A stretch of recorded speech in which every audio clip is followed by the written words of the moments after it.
वसुदेव जी महाराज ने गर्गाचार्य जी से कहा, हमारे दोनों पुत्र नंद महल में हैं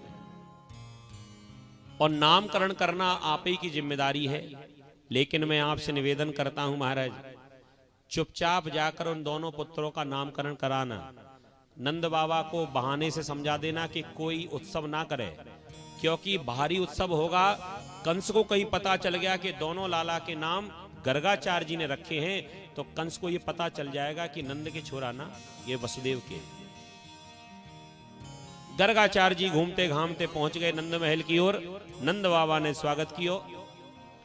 नंद बाबा स्वागत करने लगे, भीतर बिठाने लगे। गर्गाचार्य जी ने कह दिया, और बताओ नंदराय जी क्या हालचाल है। नंद बाबा कहने लगे, महाराज हालचाल तो सब बढ़िया हैं, आपके आशीर्वाद से एक छोरा भी हुआ है। अच्छा, कहां है? मैया यशोदा छोरा लेके आई और कहवे लगी, महाराज छोरा तो है गयो, लेकिन पता नहीं जादनाते भयो है, तादनाते पता नहीं कैसे नक्षत्र घर में आए हैं, बाहरी संकट पड़ रहे हैं। क्या मतलब?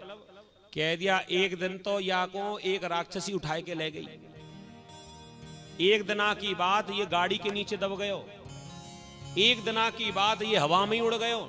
महाराज जरा देखना पत्रा में कौन सा शनि भारी है जाके ऊपर, जरा देखो तो।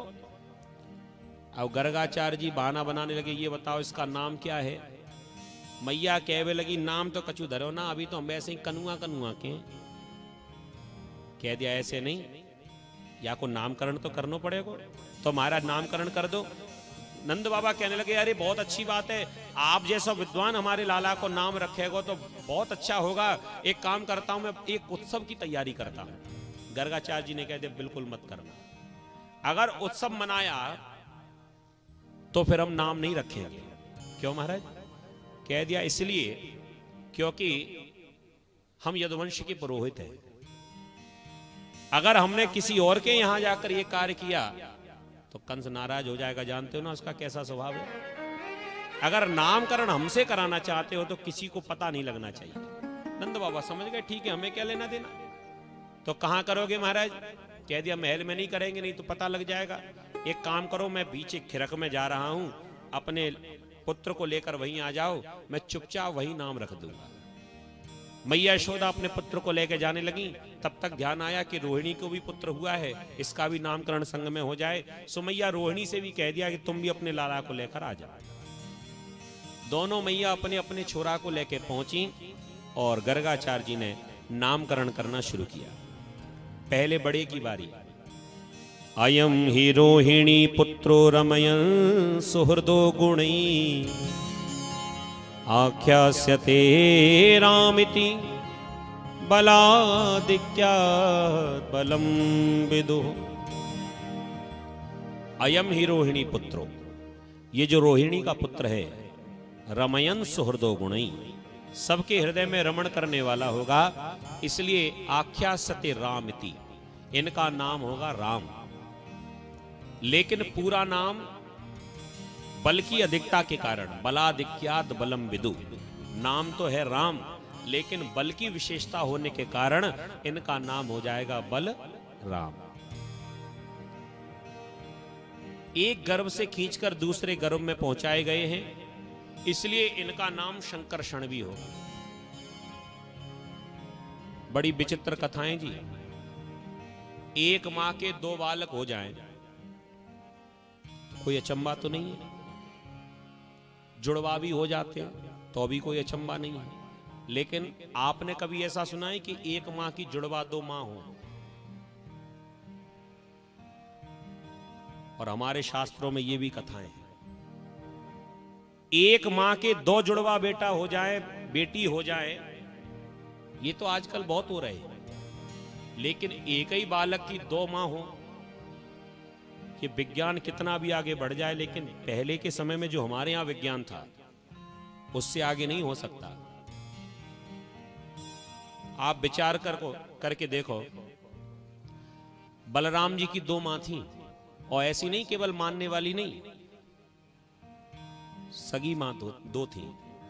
बलराम जी पहले मैया देवकी के गर्भ में आ गए थे, योग माया के द्वारा उस गर्भ को वहां से निकाला और मैया रोहिणी के गर्भ में स्थापित किया। हाँ, आज के वैज्ञानिक युग में जिसको सैरोगेट मां जो कहते हैं, कैसी सैरोगेसी की उस समय, वहां से उठाकर उस गर्भ को एक गर्भ से निकालकर बालक को दूसरे गर्भ में स्थापित कर दिया। कितना चमत्कार! गर्भ में आए मैया देवकी के, जन्म लिया रोहिणी के, दोनों ही मां हैं, एक बालक की दो मां। सुखदेव जी महाराज कहते हैं गर्गाचार्य जी ने कह दिया, एक गर्भ से खींचकर दूसरे गर्भ में पहुंचाए गए, स्थानांतरण हुआ, इसलिए इनका नाम शंकरषण भी होगा। और जो घर में बड़ा होता है उसको दाऊ कहते हैं, तो बल आगे लग जाएगा, पूरा नाम होगा बलदाऊ। हल को धारण करने वाले होंगे, इसलिए इनका नाम हलधर भी होगा। कई नाम बतला दिए। जब भगवान की बारी आई, भगवान को देखकर प्रसन्न हो गए और गर्गाचार्य जी ने कहा, प्रागयं वसुदेवस्य कच्चिज्जातस्तवात्मजा वासुदेव इतश्री मान्यो जनायुतिमुच्यते। वासुदेव इतश्री मानविज्ञः समपक्षते। प्रागयम वसुदेवस्य, प्रागयम माने पहले, ये वसुदेव जी के बेटा बनकर आए, इसलिए इनका नाम होगा वासुदेव। मैया यशोदा ने कह दिया, सुनो जी, कोई दूसरा नाम हो तो रख दो, वासुदेव नहीं रखेंगे। क्यों? फिर कंस को लगेगा ये वसुदेव का बेटा है, ये तो मेरा बेटा है। कह दिया, अभी तो तुम्हारा है, लेकिन पहले वसुदेव जी का भी था। कह दिया, पहले था तो था, लेकिन अभी तो मेरा है, कोई और नाम रखो। कह दिया, इनके कई नाम होंगे। बहुनि संति नामानि रूपाणि च सतत्यते गुण कर्मान रूपाणि तान्यम वेदनूजन। बहुनि संति, कई नाम होंगे, जैसे जैसे लीला करेंगे। गुण कर्मान रूपाणि, जैसे जैसे गुण होंगे, जैसे जैसे कार्य करेंगे, जैसे जैसे लीला करेंगे, वैसे वैसे इनका नाम होगा। अपनी ओर आकर्षित कर लेंगे तो नाम होगा कृष्ण। श्याम वर्ण के होंगे, इसलिए इनको श्याम भी कहेंगे। काले जरूर होंगे लेकिन सुंदर भी होंगे, इसलिए लोग इनको श्याम सुंदर भी कहेंगे। और माखन की चोरी करेंगे तो नाम पड़ जाएगा माखन चोर। चित्त की चोरी करेंगे तो नाम पड़ जाएगा चित्त चोर। चीर की चोरी करेंगे तो नाम पड़ जाएगा चीर चोर। और लड़ते लड़ते युद्ध भूमि से भाग जाएंगे तो नाम पड़ जाएगा रण चोर। मैया ने माथा ठोका, महाराज चोर काय को रखेंगे नाम? जरूरी क्या है जो नाम के संग में चोर भी लगे? गर्गाचार्य जी कहने लगे, रुपया पैसा थोड़ी चुराएंगे, ये तो लाड़ प्यार के नाम होंगे। कोई इनको माखन चोर भी कहेगा,